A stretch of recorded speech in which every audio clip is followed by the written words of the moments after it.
Baik, selamat pagi semuanya. Saya minta maaf kita kuliahnya agak terlambat sedikit ya.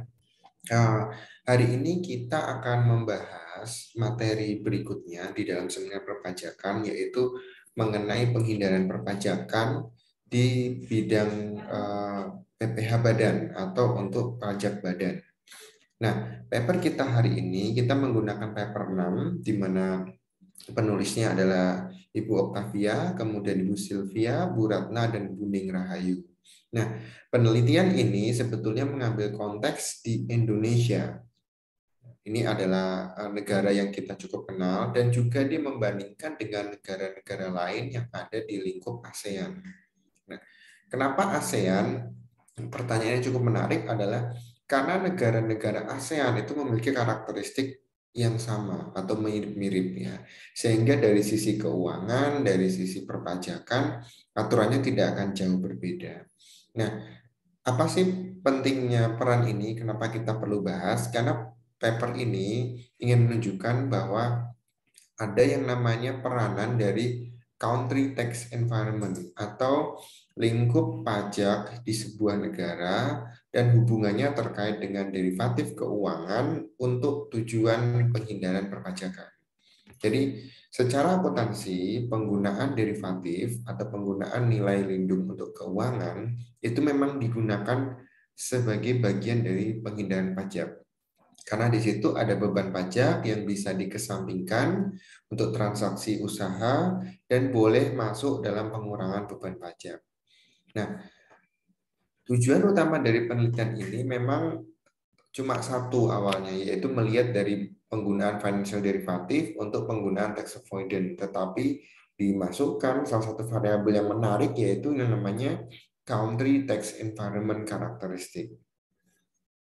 Nah, hasil yang kita temukan di sini justru menunjukkan bahwa memang secara teoritis financial derivative atau derivatif keuangan alat lindung nilai itu digunakan sebagai upaya perusahaan untuk menghindarkan dari praktek-praktek penggelapan pajak ya. Di sini lebih mengarah ke tax avoidance atau penghindaran pajak. Selain itu, jika kita lihat mengenai penggunaan dari financial derivative itu lebih cenderung ke negara-negara yang tidak banyak competitive tax environment. Jadi lingkup pajaknya itu masih lemah atau cenderung aturannya kurang kuat sehingga mereka lebih banyak terjadi tax avoidance di negara-negara tersebut. Nah, ini adalah temuan yang bisa kita dapatkan di sini. Nah, kalau dari topik yang ada, kita bisa melihat bahwa penggunaan financial derivative di konteks negara ASEAN itu diangkat oleh peneliti karena punya dua alasan. Yang pertama, penelitiannya masih sangat terbatas, masih sedikit sekali gitu ya. Yang kedua adalah di sini adanya market atau pasar pengguna derivatif keuangan atau instrumen derivatif di ASEAN yang cenderung mengalami peningkatan yang signifikan selama beberapa tahun. Oleh karena itu, dua konteks ini yang diangkat dan digunakan sebagai benchmark atau sebagai acuan utama kenapa penelitian ini mau diangkat sebagai materi kajian di dalam sebuah paper dan ingin ditujukan kebenarannya. Di sisi lain, penelitian yang sama sudah pernah dilakukan oleh Donohue dari 3 penelitian sebelumnya, tetapi Amerika. Di Indonesia pernah, itu 2013 juga, dan ada juga di Kanada tahun 2014. Artinya masih cukup banyak ruang untuk mengeksplorasi penelitian-penelitian sejenis ya mengenai derivatif keuangan yang dikaitkan dengan penghindaran perpajakan. Nah, dari sini penelitian ini punya dua kontribusi. Yang pertama adalah ingin melihat bagaimana penggunaan dari derivatif keuangan tersebut sebagai alat atau sebagai upaya perusahaan untuk melakukan tax avoidance atau sebagai tax avoidance tools ya dari penggunaan financial derivative. Di sisi yang kedua ingin melihat atau mengkaitkan bagaimana sih peranan tax environment atau lingkup pajak yang ada di dalam sebuah negara. Oleh karena itu, penelitian ini juga menggunakan konteks berbeda negara atau konteks negara yang beragam supaya analisisnya menjadi lebih relevan gitu ya. Maka di sini disebutkan bahwa menggunakan cross country analysis di mana dia menggabungkan 4 negara ASEAN, yaitu Filipina, Indonesia, Malaysia, dan Singapura. Nah, alasan pemilihan ini sudah di sini, misalkan dari sisi growing derivative marketnya, advanced derivative marketnya, 4 negara ini relatif sama, sehingga kita bisa lakukan perbandingan lintas negara. Nah, untuk hipotesis yang dibuat ada 3. Yang pertama adalah terkait dengan penggunaan derivatif keuangan terhadap tax avoidance, dan yang kedua di sini terkait dengan seberapa tinggi gitu ya, seberapa tinggi sih penghindaran tax avoidance-nya dari sisi financial derivative. Apakah yang menggunakan financial derivative cukup banyak atau justru yang lebih sedikit yang melakukan tindakan tax avoidance atau menggunakan sebagai alat hedging atau lindung nilai. Sedangkan yang ketiga dan keempat di sini terkait dengan level tax environment-nya atau lingkup ketentuan hukum perpajakan yang ada di negara tersebut. Dan yang terakhir adalah jika di konteksnya apakah pasarnya kompetitif atau tidak kompetitif, itu nanti seperti apa tujuan untuk hedging-nya. Nah, peneliti menggunakan data sebenarnya tidak panjang ya, cuma 4 tahun periode, yaitu dari 2009 ke 2013. Tetapi di sini menggunakan dari 4 negara yang ada di wilayah ASEAN. Oleh karena itu, di sini sudah ada yang namanya kriteria-kriteria samplingnya. Jadi dia menggunakan purposive sampling ya di sini. Artinya sudah diseleksi dulu, ada kriterianya, yaitu tidak melakukan transaksi-transaksi yang ada di keterangan di sini, kemudian bukan bagian financial industry ya, karena aturannya setiap negara itu rigid dan berbeda-beda. Kemudian taxable income-nya itu normal, mengikuti aturan sebuah negara, dan dia dideteksi melakukan transaksi foreign exchange, karena ini biasanya perlu namanya disclosure atau pengungkapan yang diungkapkan di laporan keuangan mereka. Nah, dari sampel penelitian ini didapatkan ada 241 negara di Filipina, 441 perusahaan di Filipina, di Indonesia ada 477, di Malaysia ada 898, di Singapura ada 716, kemudian dia di screening ya, di exclude dari masing-masing kriteria yang ada di atas tadi, sehingga didapatkan sampel totalnya itu dari 241 jadi 157 kalau di Filipina. Jadi ada beberapa pengurangan sampel ya, karena kriteria-kriteria tertentu. Di Indonesia jadi 278, di Malaysia jadi 736, di Singapura jadi 590. Sehingga total sampelnya ada 1.761 perusahaan. Dan itu terbagi di tahun 2009 sampai 2013. Jadi selama 5 tahun pengamatan. Ini masing-masing ya yang di closing oleh peneliti, kemudian dipecah lagi per tahunnya, dipastikan lagi tahun misalnya di Filipina tahun 2009 dari 157 berapa, jadi ketemu tinggal observasi finalnya ada 12, 16, 20, 19 dan 13 sehingga totalnya ada 80 dari Filipina. Jadi di sortingnya 2 kali ya. Dari kriteria yang pertama kemudian kriteria yang kedua, jadi akhirnya total sampelnya mengecil kembali menjadi 1.395 dari 1.700. Ini adalah bentuk upaya peneliti bukan untuk mengurangi data penelitian, enggak, tapi kan ada kriteria yang tidak bisa masuk ke sana. Jadi dia berusaha mengecilkan dan menggunakan fit and proper test gitu kalau bahasa kerennya. Nah, ini juga yang nanti bisa terjadi di penelitian kalian.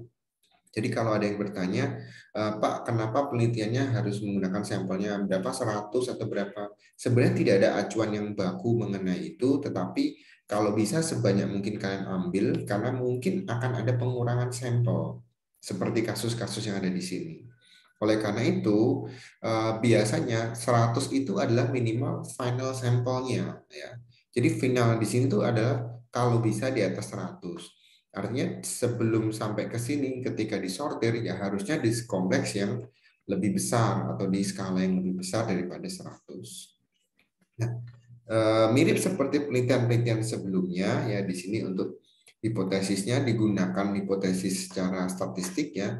Untuk penggunaan hipotesis 1, dia akan mengambil nilai dari alfa yang 1 ya, kemudian di sini dia menggunakan alfa 3, kemudian H2 H3 dia menggunakan alfa 3 ya. Tapi di sini ada aturan yang berbeda, kemudian untuk H4-nya dia menggunakan alfa 7. Jadi dari informasi yang ada kita bisa melihat nilai-nilai yang kita pakai itu sudah di notes dulu oleh peneliti sehingga lebih memudahkan apakah ini mudah atau tidak ketika diterima sebagai sebuah hipotesis gitu ya. Kemudian penggunaan dari cash flow analysis di sini juga dipakai oleh peneliti. Di sini dia menggunakan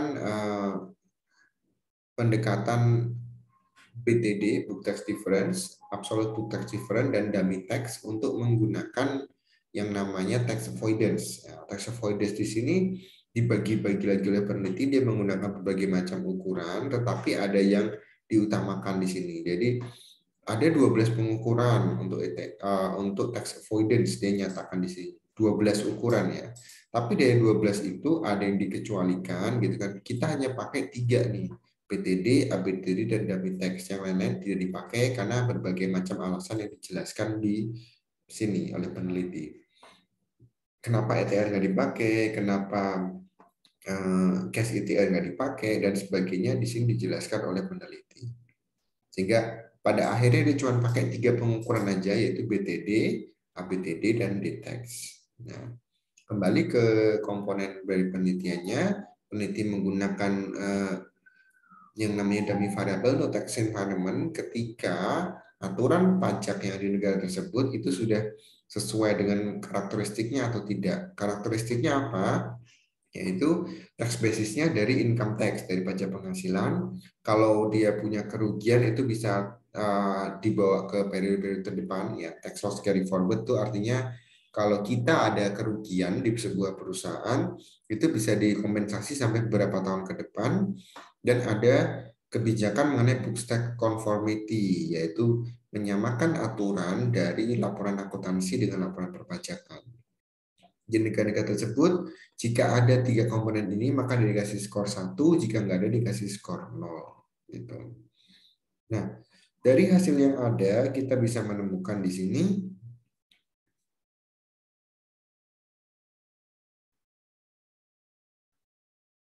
untuk hipotesis yang pertama, kita menemukan hasilnya adalah positif di sini ya, di tabel 6. Ya.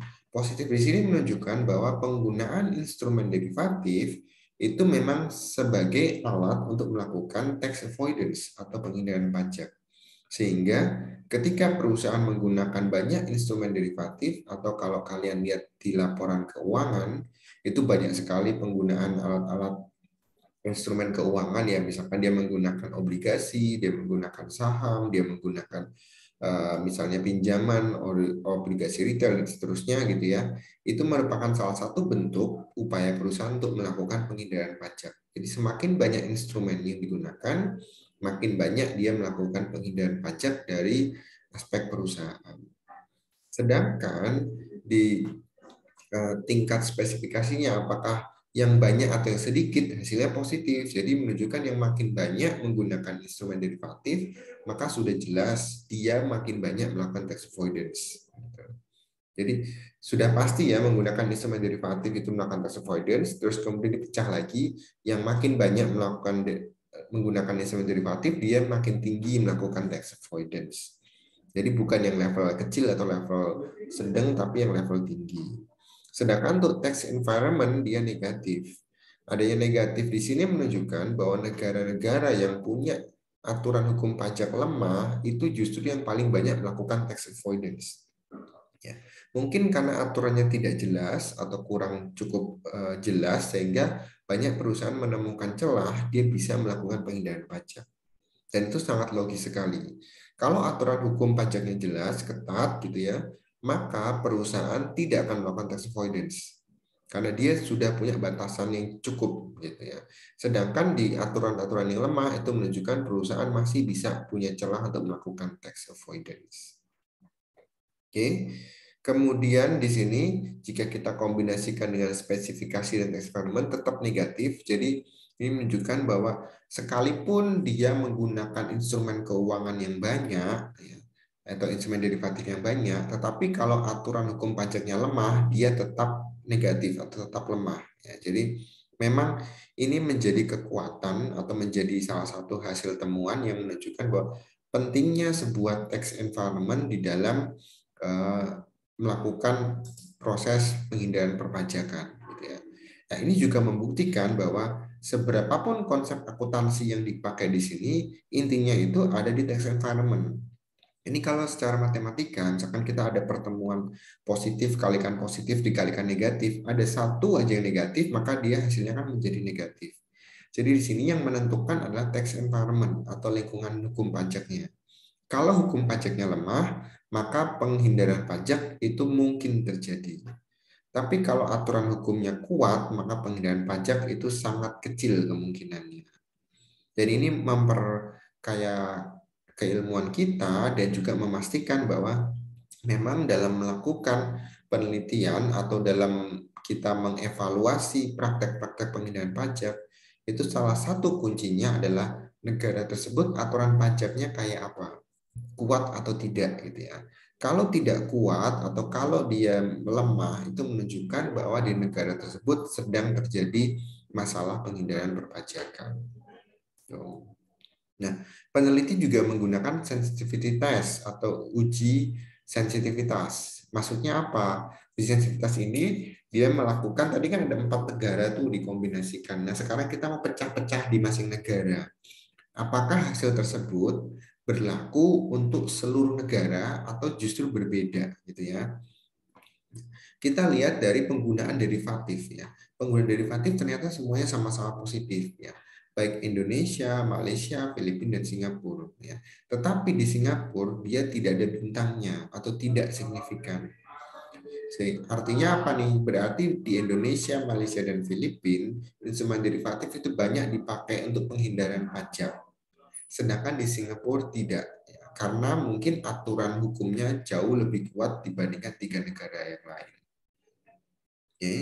Kemudian jumlah instrumen yang digunakan Indonesia dan Filipina itu sama-sama positif dan signifikan. Artinya apa? Makin banyak instrumen derivatif yang dipakai, makin banyak tax avoidance yang dilakukan. Tetapi untuk Malaysia dan Singapura juga sama, cuma tidak signifikan. Artinya apa? Berarti di sini menunjukkan bahwa praktek penghindaran di negara Malaysia dan Singapura itu memang masih dijaga atau diawasi oleh pemerintah.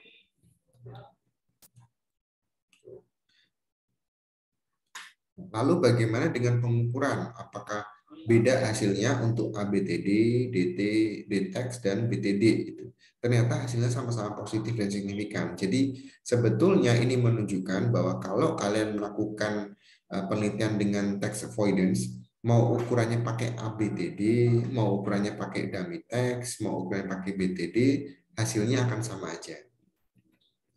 Kalau misalkan ada yang pakai ETR dan CETR gitu, kalau hasilnya sama, ya berarti sebenarnya mau pakai cash ETR ataupun ETR aja, itu sebetulnya sama aja gitu. Jadi ini sebenarnya untuk membuktikan aja bahwa apakah pengukuran itu masing-masing berbeda, ternyata tidak. Ya, di sini dia juga sama hasilnya untuk yang eh, tingkat derivatifnya juga sama-sama positif, artinya mau pakai ukuran mana aja itu tidak masalah. Ya. Artinya semua hasilnya akan sama. Untuk tax environment juga sama. Mau dia menggunakan ABTD, DTEX maupun BTD, kurang lebih hasilnya negatif signifikan. Jadi memang environment ini ditentukan dari kekuatan masing-masing negara. Ya, ini juga sama hasilnya ya. Oke. Nah, penelitian ini menyatakan beberapa kesulitan atau limitation, keterbatasan. Yang pertama, adanya masalah kriteria untuk financial derivative.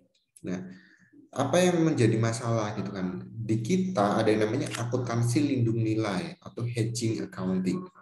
Nah, saya nggak tahu kalian dapat nggak, tapi bisa di mata kuliah advance accounting atau akuntansi keuangan lanjutan itu harusnya diajarkan mengenai hedge accounting atau hedging accounting. Jadi akuntansi bisa digunakan sebagai upaya lindung nilai untuk melakukan penghindaran perpajakan atau penghindaran transaksi keuangan gitu. Nah, di sini perlakuan hedge accounting di masing-masing negara itu tidak sama. Oleh karena itu ini menjadi sebuah keterbatasan yang mungkin perlu di address atau perlu diselesaikan oleh peneliti lanjutan. Dan yang kedua, tipe dari financial derivative itu juga berbeda-beda ya.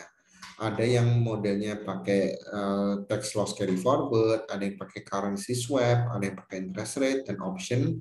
Itu harusnya dipisah-pisah gitu. Tapi untuk penelitian ini tidak semua dijadikan satu. Nah, mungkin hasilnya bisa berbeda kalau pakai forward, cross currency, swap ya, kemudian interest rate dan option itu hasilnya harusnya berbeda. Sama seperti tadi pakai ABTD, BTD dan dummy tax gitu ya. Atau dipisah-pisah per negara. Nah, ini adalah dipisah-pisah per instrumen derivatifnya. Sehingga kemungkinan akan ada perbedaan, iya. Oleh karena itu bisa dilakukan evaluasi menyeluruh ya menggunakan alat statistik yang bisa digunakan. Dan yang terakhir adalah masalah sampling gitu kan. Peneliti menggunakan hanya 4 negara di ASEAN. Padahal di ASEAN itu nggak cuma 4 negara ya, ada banyak gitu. Tapi mungkin bursa saham yang bisa diakses secara bebas itu ada di 4 negara tersebut. Sehingga ini menjadi sebuah keterbatasan penelitian yang perlu diselesaikan oleh peneliti-peneliti lain di masa yang akan datang. Oke, saya rasa itu untuk penjelasan materi kita di paper 6 ini. Ada yang mau ditanyakan dari mahasiswa terkait dengan materi di paper 6?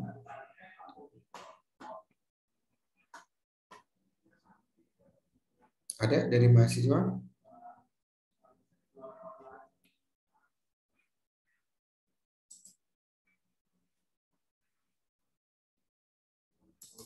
Halo, ada yang mau bertanya dari mahasiswa?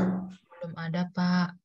Oke, kalau belum ada, nanti minggu depan kita masih ada satu sesi lagi terkait dengan paper yang ketujuh, ya masih bicara mengenai pajak badan dan kita akan lakukan di minggu depan. Nah, sebelum saya selesaikan mata kuliah ini, tolong di chat room ya, di chatnya kalian ketik hadir gitu ya. Jadi supaya saya bisa ambil presensi siapa saja yang hadir di Zoom hari ini. Oke, cukup diketik hadir aja karena masing-masing sudah ada namanya. Baik, saya stop record dulu.